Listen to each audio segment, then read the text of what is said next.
Hi Leo, welcome to Higher Source Tarot for your March 2022 tarot reading. This is a reading for all Leo, Sun, Moon, Rising, and Venus. Thanks to everybody for all the support. I appreciate you. I send you love and positive energy every single day.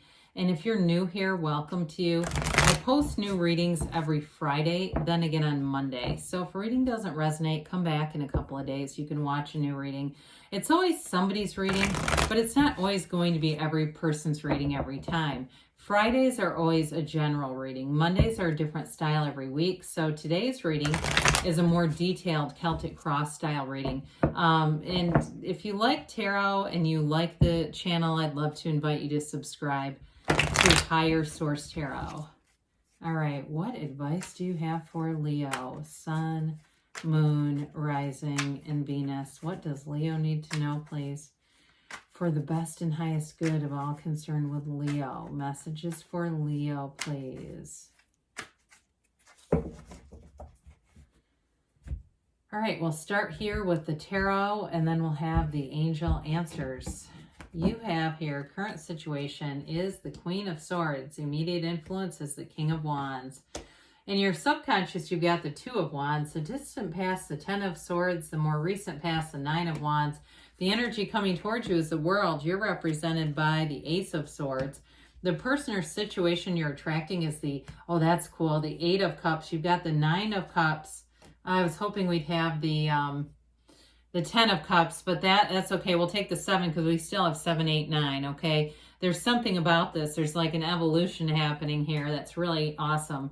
So we have on the bottom of the deck, the Ten of Wands, the Star, and the Nine of Pentacles. So I do feel like they're telling you your hard work's going to pay off here. You've got wish fulfillment here a few different times. You've got 2 major arcana. You have an ace, and you also, so you have Aquarius here. You have, let's see, air, water. You've got air, water, fire. You do have earth here too, though.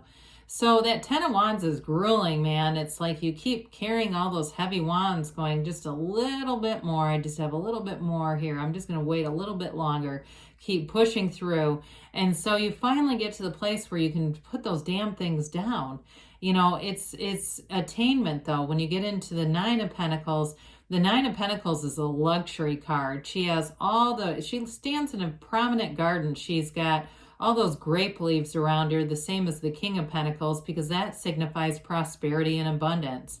So with the Nine of Pentacles, something that you've really wanted, like if you've been saving up for a car and maybe there was a delay because of the supply chain stuff, you know, here's where you get that beautiful car, beautiful shiny vehicle. Others of you, though, it's also a connection to social outlets. So if you've been hampered by everything around us, there's sort of a freedom here and a reconnection and feeling like you have great companions around you, people around you. It's fun to be in the Nine of Pentacles.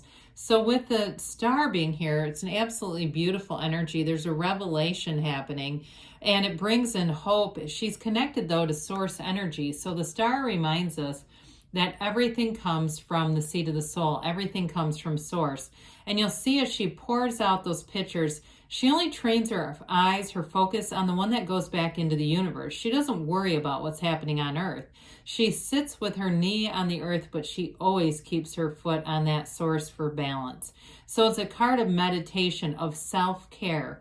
You have to take care of yourself, Leo, because if you don't, you get what you are. And so if you're not taking good care of yourself, you'll attract a bunch of low vibrational stuff.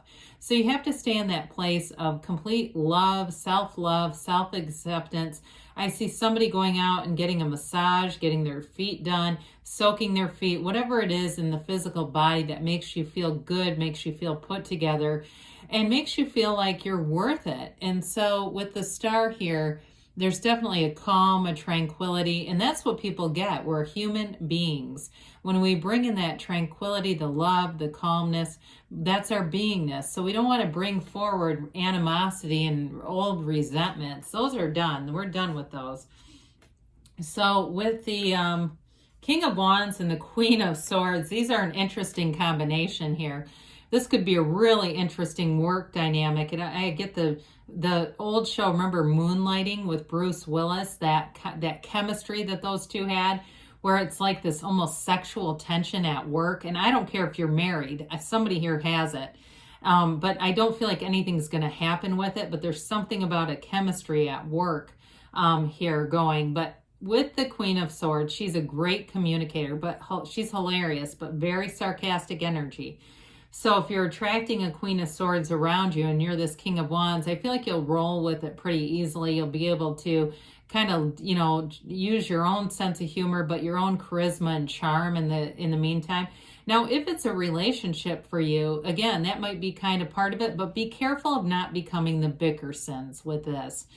Because that can be a little bit of that energy. The Queen of Swords actually gets along well with the Wands, so I don't want it to seem like they're counterproductive energies, because she actually does. Wands are about expansion and growth, and of course the Queen of Swords, the King of Wands is the master of expansion, growth. The Queen of Swords is a master of communication and humor too. And so with that, I do want to say they are compatible, but I just don't want it to, there's something about them. There's an interesting kind of interplay between these two. So with this, I do feel like you have communication that's going to move things forward. It allows your career to expand. You're creative in this energy. You're not afraid to speak up. If you have a great idea, you'll let it rip. And with that King of Wands, you do command an audience with this. So you may find when you're out in social settings that it seems like you have lots of people trying to talk to you, trying to kind of get into the conversation. And it is you. Your magnetism is drawing them in. And I'm not trying to build anybody's ego here. It's just the truth. They can feel the energy and they know they want to be around you. You might be getting lots of invitations in this King of Wands energy because people love the King of Wands around. It's like a dynamic energy, a robust energy. And so people who are less vibrationally sound, sometimes that can be a lot for them, just because it's not always a match. If somebody's got a, you know, they're in that lower frequency area, sometimes they're not always a match for something like the King of Wands, but that's okay. They can find, you know, they can find a Nine of Wands to hang out with if that helps them. So with the Two of Wands in your subconscious, twos are about partnerships, okay? The Two of Wands is a visionary. So you have this energy where you know things are possible. You know those doors are available to you and that they will open. All you have to do is knock. Knock and the door will open. Ask and it is given. Get a vision for your life, whether it's doing a vision board, meditating, visualizing, whatever that is. Be seeing it in your mind's eye, because if you can see it in your mind, you can have it in your reality. And the Two of Wands is a card of success. He holds the world, but he knows he wants a bigger world. And so he looks out and he kind of takes a look at the landscape to figure out where to go next. So you may be in your life always kind of planning for more, and there's nothing wrong with that. I mean, that's a huge part of manifesting, is the asking. So once we get complacent, sometimes we can get restless with it. This keeps you from being in that restless energy because you're always moving forward. So the Ten of Swords, you got that Ten of Swords, Nine of Wands in the past here. Ooh, you know, there may have been something here where you were betrayed. But I feel like you're moving forward for sure, especially with the World showing up here. It's like whatever it was, you had to learn a lesson, and boy, did you learn it. You go, man, universe, you did me good on that one. The black in the backdrop indicates ignorance. So maybe in one of those things where you said, damn it, I knew this was going to happen. And you saw it coming, you felt it coming, even more important, and you just didn't trust yourself. So the Ten of Swords teaches us to trust that internal voice that says, hey, look out, this doesn't feel right. And when you have that, the more that you have that, the more you'll trust it. I'd rather be apologetic than to be in this, because this takes a rebuild. So whatever it was, I do feel like you've had a bit of a recognizance mission here with this Nine of Wands, still feeling a bit protective of your energy, not wanting to get knocked down again, because he has a psychic wound. So if it was a relationship that ended or a friendship that I feel like somebody took money from you for some. I get that. Like it was something like that where there was a betrayal. And it was like, whoa, you just didn't see it coming. Or like I said, you might have felt it, but just didn't want to. With the Nine of Wands, it also makes you be a bit more protective because you want to guard your own energy. And you're going, I don't want these, toxic people around me, this toxic stress around me, because it depletes you. And so with this Nine of Wands, though, you're going to keep going. I mean, you've got a conquering spirit here. So we don't give up. We just learn and grow with this. Speaking of growth, we have it right here. Talk about self-mastery. It's absolutely beautiful. You know, when we start to put these together, I love it when the Nine of Cups comes in with the star, because it's like wish fulfillment junior with wish fulfillment completion. I mean, it really is telling you that what you want is available to you. There's no problem here. Ask and it is given. So with the star too in the world, both of these unclothed characters, they're indicating complete success, acceptance, love, self-love. And so with the world, you dance in that wreath of victory, which is also a portal into the divine. The world is about seeing the world. It's about expanding your life. It's really, truly about living a life without limits. You have a turning point coming in here. And I do feel like the Seven of Cups is definitely related to it. You're going to have choices here. But there's a choice. There's going to be one that really speaks to you, and that one is going to move forward. And so with the world here, it is a card of absolute nirvana. You feel fabulous in this energy. So if you get into a place here coming into March where you're just feeling like you're riding high, there's no other shoe to drop. That's like a made-up thing that negative people have created. I don't know why, but you know, that whole idea that your energy has to change, it doesn't.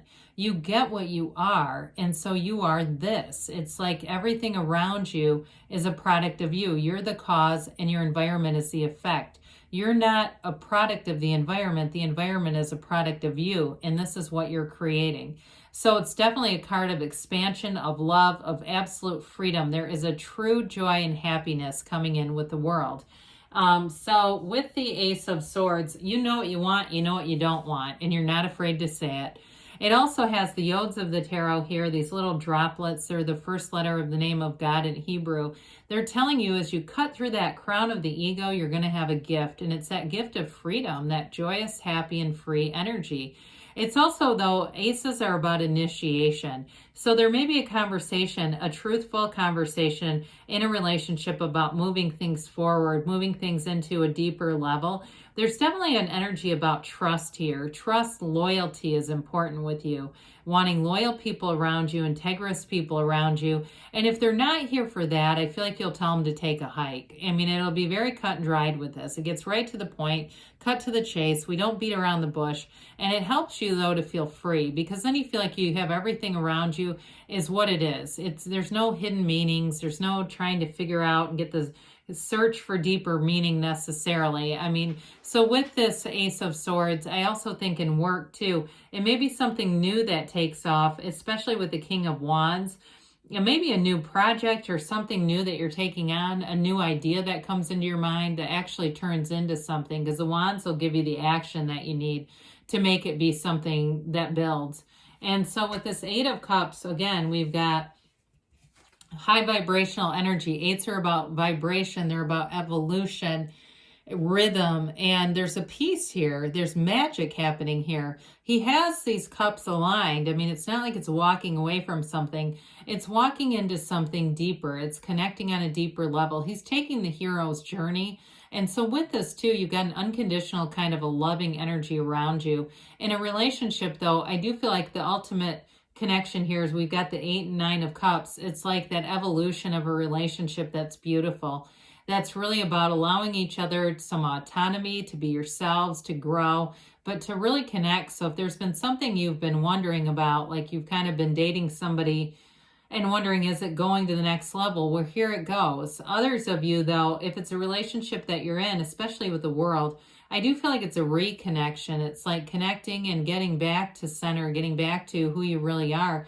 And it's two divine beings that are here to love, and that's it. I mean, if they were not here to judge and criticize each other. So with the 9 of Cups here, this 9 of Cups, I absolutely love him.